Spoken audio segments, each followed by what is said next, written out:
Why most businesses fail. Doing the right thing at the wrong time. Most businesses don't fail because the founders are lazy.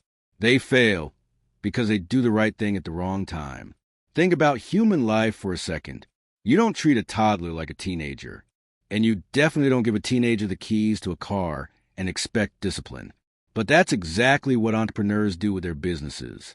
In this video, I'm going to show you why timing, not hard work, is the silent killer of businesses and how understanding business stages can save you years of struggle. Introduction: the dangerous myth of hard work always wins. One of the most damaging lies in business culture is the belief that hard work alone guarantees success. It doesn't. History, data, and lived entrepreneurial experience show something far more uncomfortable. Timing beats effort. Structure beats passion. Judgment beats hustle. Businesses don't fail mainly because founders are lazy or unintelligent. They fail because founders misread the stage they are in and apply the wrong behaviors at the wrong time. Just like human beings, businesses grow through predictable life stages. Each stage has different risks, different leadership demands, different systems, different decision speeds. Ignoring this reality is how capable entrepreneurs destroy their own companies. Part 1. The human life cycle as a business model. Every human life follows a sequence. Infant, toddler, adolescent, adult. Each stage requires different rules. You don't discipline a toddler the way you discipline a teenager. You don't give an infant adult responsibility. And you don't expect adolescent behavior from a child. Yet, this is exactly what many entrepreneurs do with their businesses. They treat a teenage business like a toddler, overprotecting it, or treat a toddler business like an adult, overloading it with systems and pressure. This mismatch is lethal. The teenage business problem. There's a powerful metaphor here. Give a toddler the keys to a car, nothing happens. Give a teenager the keys and say, drive 50 miles an hour. They'll test how fast it can really go.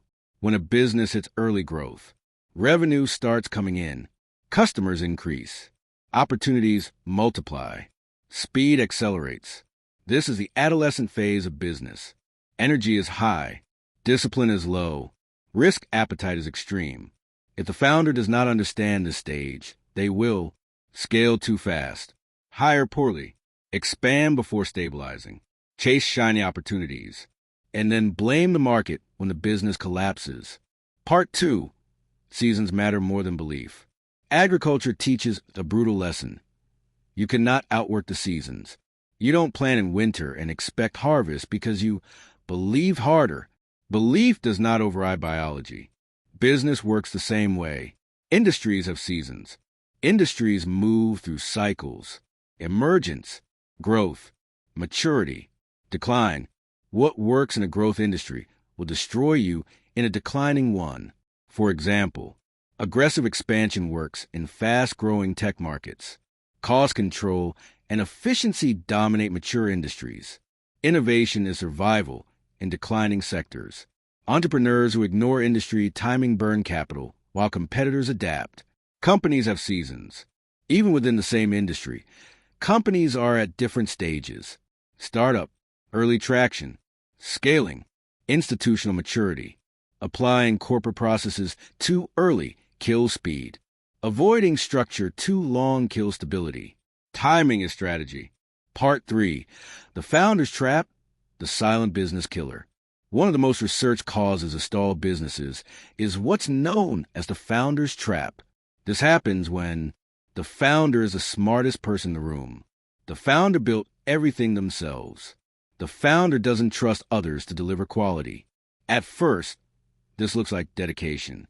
Later, it becomes a bottleneck. Why founders get trapped? Founders often say, "It's faster if I do it myself.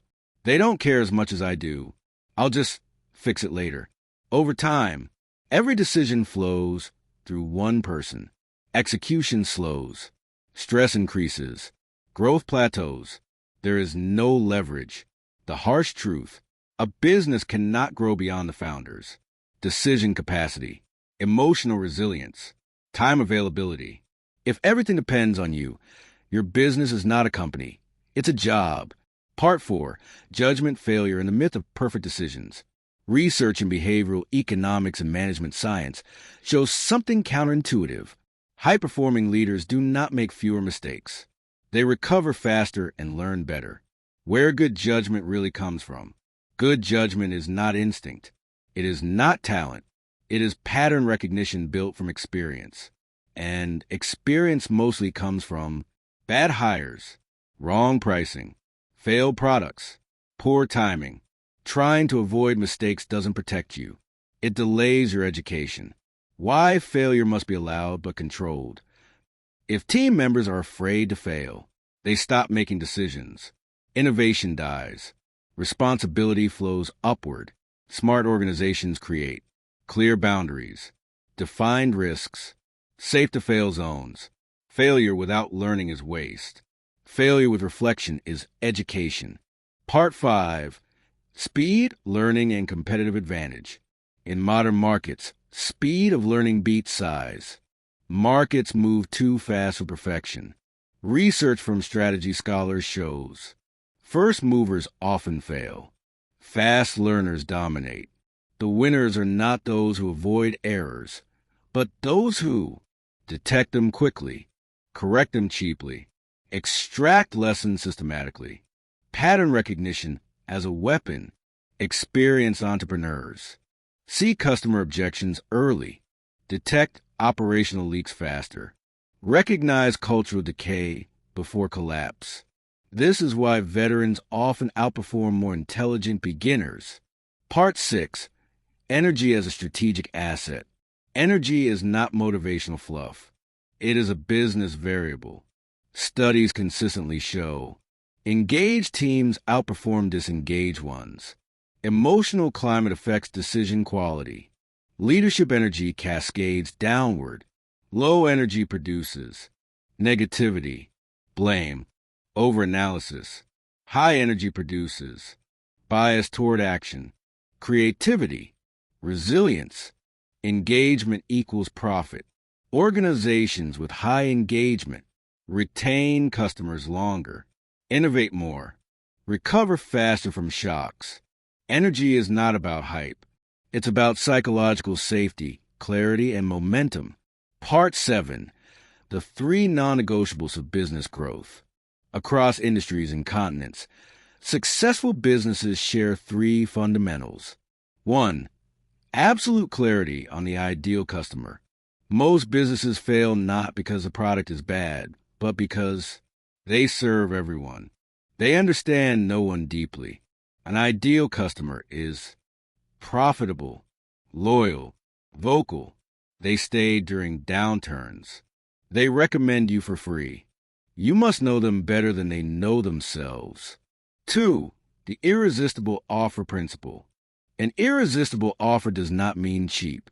It means high perceived value, clear problem solving, low perceived risk.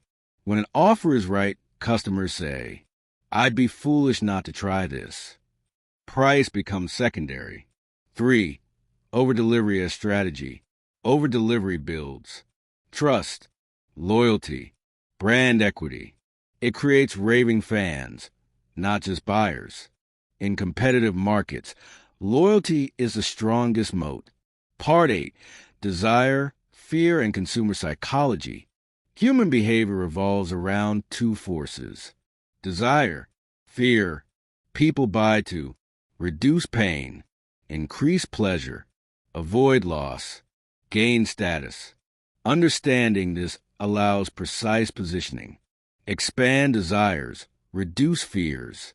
Businesses grow by amplifying customer aspirations, minimizing perceived risk, guarantees clarity, transparency, and proof reduce fear. Vision, identity, and transformation increase desire. Part 9. Business as a gladiator game. Statistically, over 50% of businesses fail early. Many more die slowly. This means entrepreneurship is not for comfort seekers. The gladiator mindset. A gladiator is not reckless. They are resilient. They assume challenges will come, markets will change, Competitors will attack, and they prepare accordingly. Part 10. Why business is the ultimate wealth engine. Wealth is not extracted. It is earned through value creation. The most successful businesses solve problems repeatedly, do it better than alternatives, build trust over time. Brand is simply stored trust. When trust is high, marketing costs drop. Customers forgive mistakes. Loyalty protects margins. Part 11. The two pillars that define all businesses. Management research reduces business to two core activities. 1. Innovation. Innovation is not invention. It is better problem solving. Better can mean faster, easier, safer, more prestigious, more reliable. Different customers value different betters. 2. Marketing. Marketing is not manipulation. It is communication of value. In a noisy world, visibility is easy. Attention is scarce. Breaking through requires relevance, clarity, and consistency. Conclusion. The business grows when the founder grows. Businesses do not outgrow their leaders. If the founder refuses to, let go, learn, adapt, trust others, the business stalls. But when founders understand timing, seasons, people, patterns, the business matures. And so does the entrepreneur.